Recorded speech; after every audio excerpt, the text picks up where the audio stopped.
like all the orphan schools, the school here was founded by Governor Andrew Curtin of Bellefonte to provide education to the children of Civil War soldiers. Although the school here, like most in the state, closed after just a few years, the orphan school program continued until 2000. If you haven't read Bill's article, we hope you will do so, just as we hope you will read other articles in the encyclopedia. Welcome, Bill.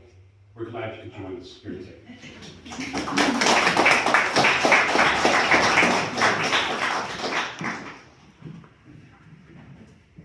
All right, how's that sound? Good. Okay, so I'm very happy to be here, but it's always good to manage expectations, right? I'm not a professional speaker, but I'm very passionate about this subject. So thank you, Ford, for the introduction, and thanks to everyone for coming out. I really appreciate the crowd today. And certainly to Center County and to Mary for hosting this, and I got to know Mary back in May, and she's been a great help in my travels around the state. And Ford asked me to write an article for the encyclopedia, which I did, and I'll talk more about that in a little bit. So,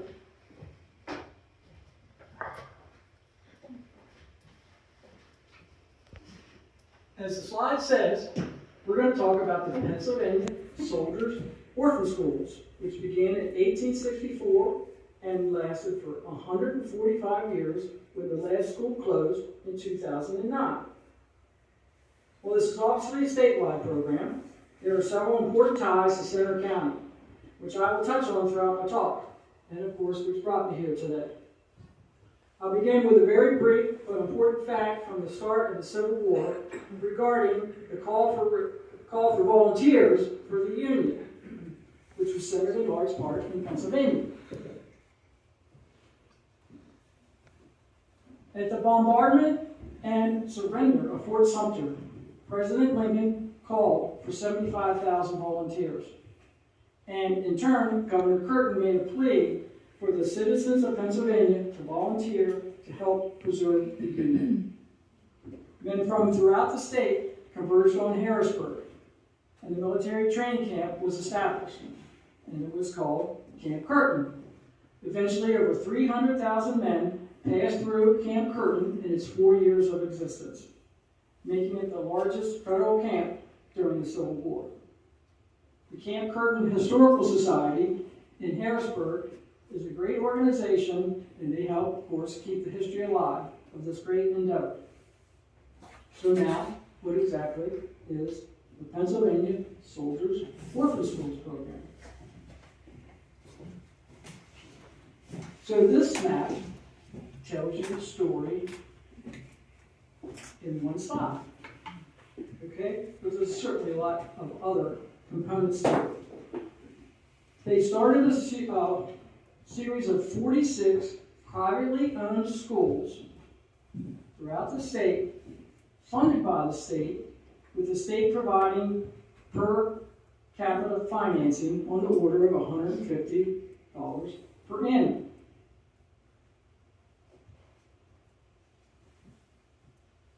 All of the schools were residential in nature with regular summer vacations and dormitory-style housing.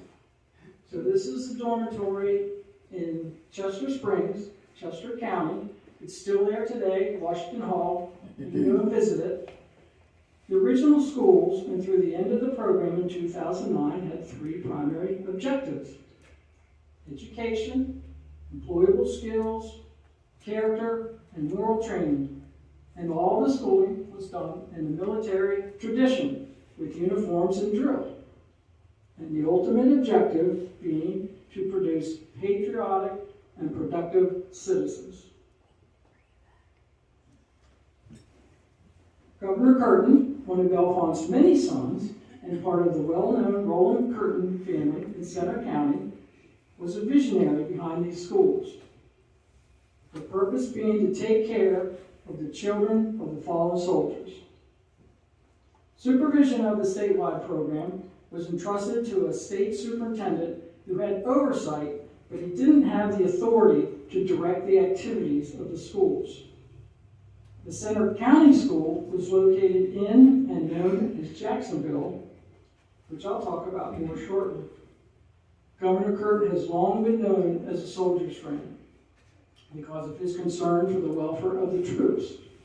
And in his recruiting efforts, he pledged to take care of the children of the soldiers. Then, on Thanksgiving Day, 1863, just months after the Battle of Gettysburg, 2 orphans knock on Governor Curtin's door at the governor's house, cold and begging for food, and he was compelled to act. Initial funding of $50,000 came from the president of the Pennsylvania Railroad, J. Edgar Thompson. The money had originally been pledged a year prior, but it was later allocated to start the system of schools for the education of orphans.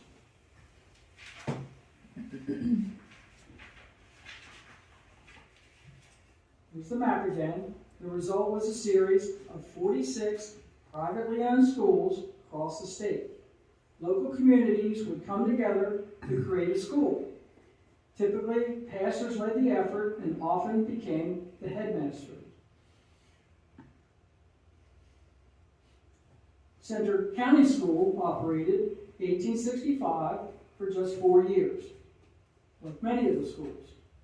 Prior to that, it was known as the Fairview Female Seminary from 1845 for 12 years. The proprietor of the orphan school was Reverend D. G. Klein, 36 years old when the school opened. It is thanks to Katie Stager, who's part of the society here. A few months ago, she sleuthed the internet, found that picture. And she was tickled when she found it, and so was I. So there's a well-known 1876 book that describes the orphan schools, which I have a copy of upstairs. There was a book display. It has a chapter for each of the schools, and actually a lot of great history on the Civil War and how it came through, and it has a chapter for each school. It lists 175 students that had passed through the Jacksonville School, including 24 sets of siblings. And that's just one page of it. So the book, as you can see, lists the person's date of birth, their date of admittance, which is important, and their town.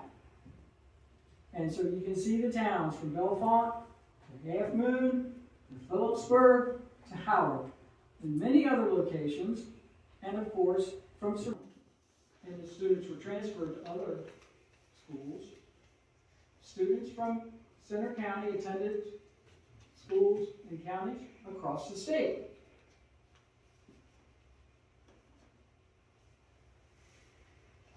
So this is an excerpt of the 1895 annual register. At that point, there were 4 schools: Hartford and Susquehanna County, Jumonville, Fayette County, and Chester Springs, Chester County, and Scotland School. That was the year it opened. So the book includes all 4 of those schools. It's a great historical reference, especially for ancestry purposes. And I've connected somebody from Chambersburg to their grandparents who were at Scotland School. And they were tickled to find that out. Okay? And they were twins.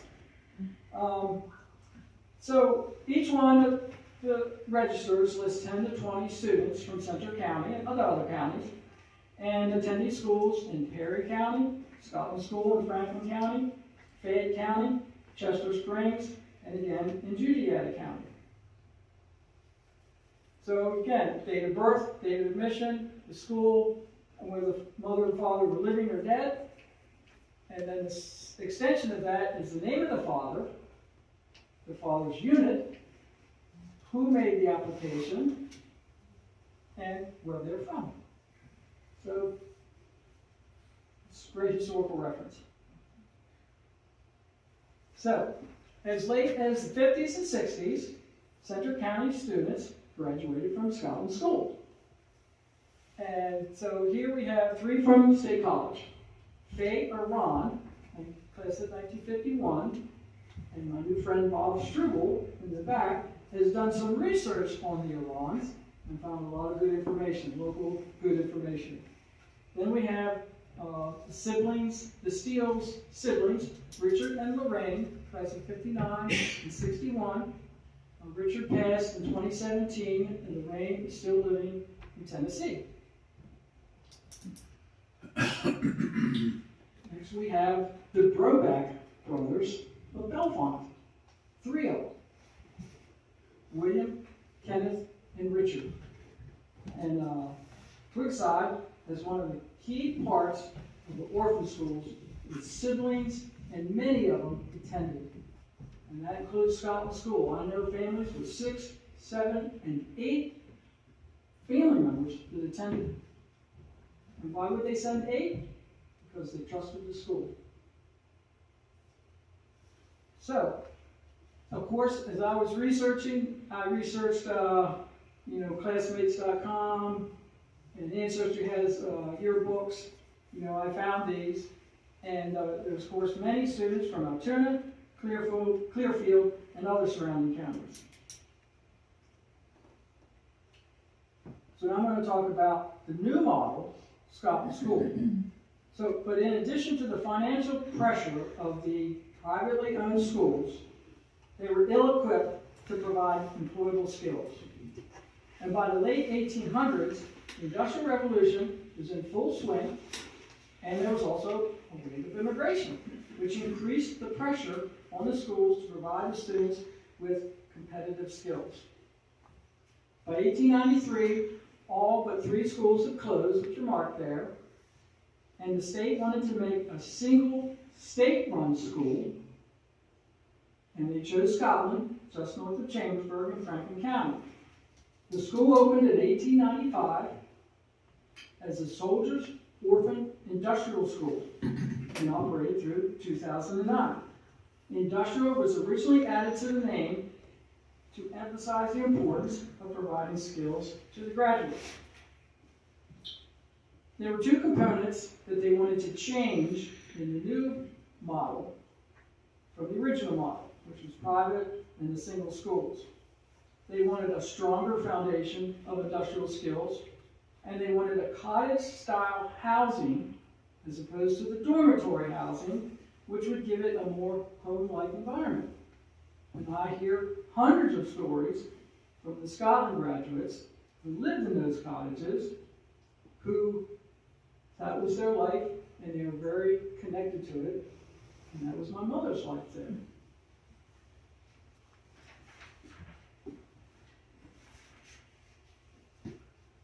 So Scotland operated for 114 years before closing in 2009, 16 years ago. They too embodied the original model of the private schools to provide an education, employable skills, character, and moral training, all in a military tradition to produce patriotic and productive citizens. And it's been great. And we have Bev, what's her last name? Ruth. She's from the Dayton School in Armstrong County, and that was her just yesterday. And they're keeping the history alive in their society. So the 3 circles, of course, where I've been visited, spoken to the Historical Society. Several have original buildings and museums, which are very nice. So I'll try this here. Hartford has an original building, which is very nice museum. Chester Springs has original buildings, and Jumonville has original buildings, and is Stella here. There's a school in Perry County called the Andersonburg School. Now it's the Anderson Inn. And so it's an original building, and she keeps it going as an inn. So some just have a memorial and artifacts in the local historical society. Scotland has a very nice museum, but sadly, it's all in storage. And as you know, all these locations have good-hearted people trying to keep the history alive, as am I.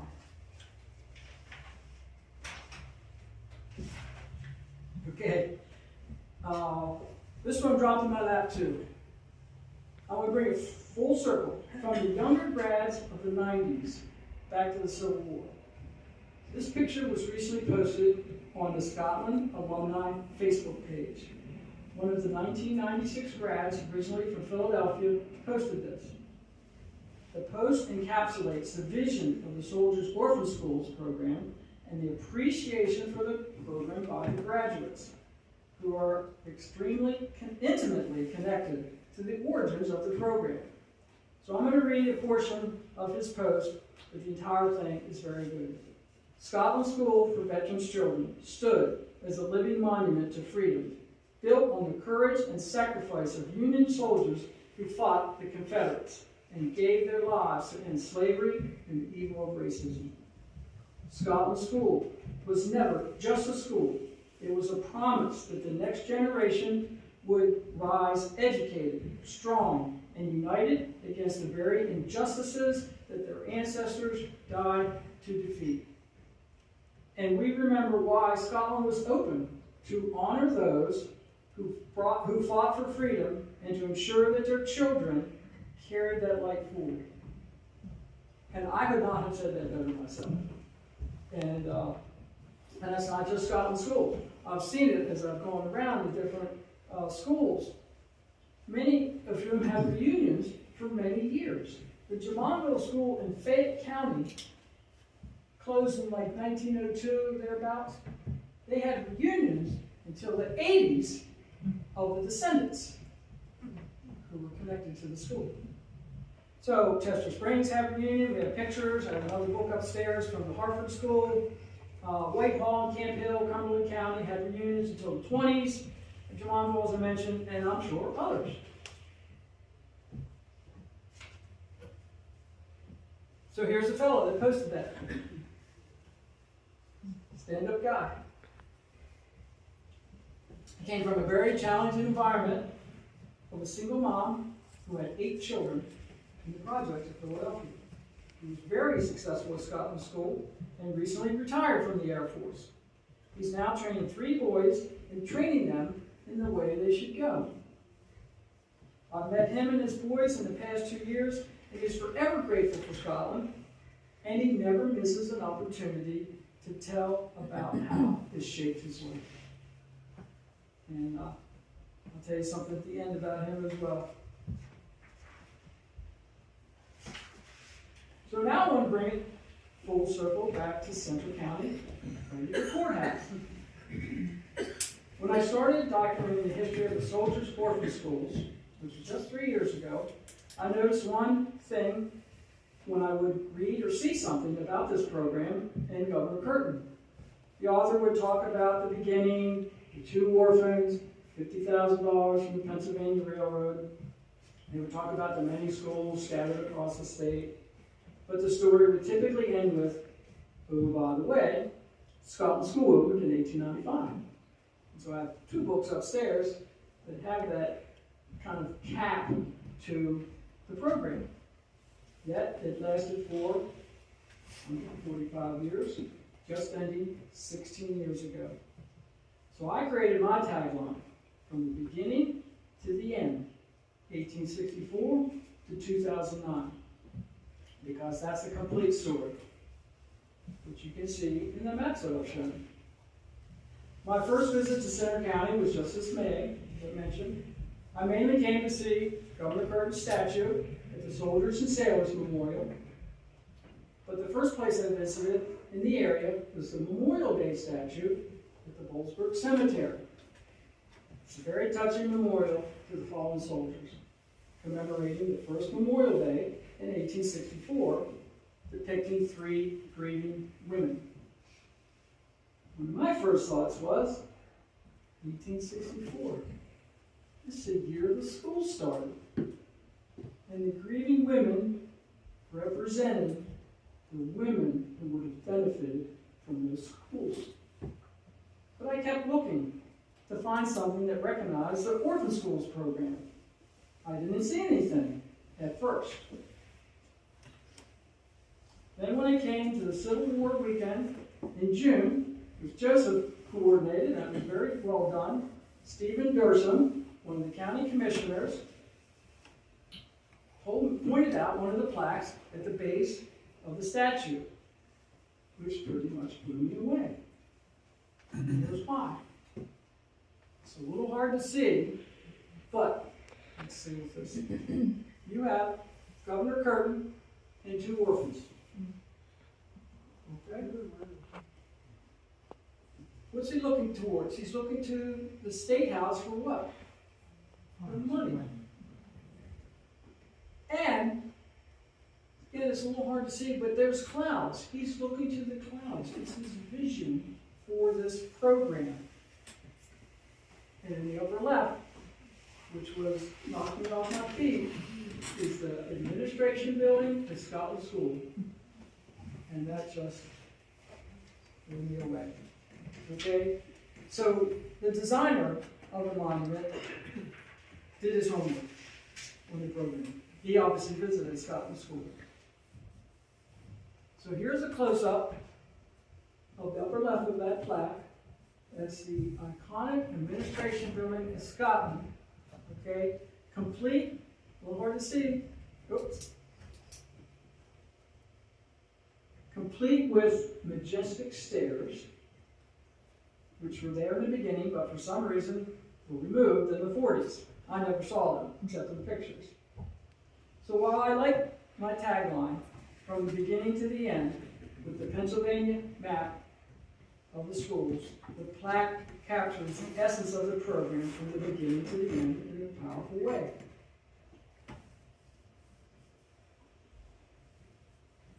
So I have one final story and then one final note, 2 more slides. My journey from Scotland, which I knew well, back to the original program started by Governor Curtin, which I knew little about, basically nothing. My journey began when I miraculously found a living relative on my paternal grandmother's side, and I met this living relative. He was my second cousin, so that means we shared a great-grandfather. When we met in Queens, New York, it was like we were old friends. We had this common connection that was brought to life when we met. Even though we met in the cemetery. He showed me all the gravestones, but it was pretty neat. I learned a great deal about that branch of my ancestry that I had known nothing about, and it was just fascinating to me. Then I became reacquainted with the Scotland alumni, many of whom I had known from when I was a kid, tagging along with my dad to football games and instructing. I think it's fair to say that the Scotland alumni are the living legacy of Governor Curtin's program. And there are graduates and former students on active duty today still wearing the uniform. And many, like the fellow that I talked about, showed you his picture, who have retired from the military in the past 10 to 20 years. If you heard their stories, I'm going to bet you'd be inspired, because I have been. So I love the history. I love it because it's somewhat living history, because I get to interact with the students. Many of whom knew my dad. Okay, so my dad, somewhat of a stone master, football coach, and I go to reunions the last couple of years. Not everybody liked my dad. I hate to say it, but not even my mom liked my dad. It didn't work out, but I woke up, and I'm not a young kid anymore. I'd say, I'm Bill Peck, and their jaws about dropped. And someone would say, I love your dad. And someone would be like this. So, anyway, let's see if I can find where I'm at here. So, the students invariably point to Scotland as their foundation and the springboard for their success. And they stay connected and supportive of each other their entire lives. Thanks to the Pennsylvania program. So one more slide, but that's the story of the Pennsylvania Soldiers Orphan Schools spanning 3 centuries. And Scotland School spanned 3 centuries. Just barely, but it did.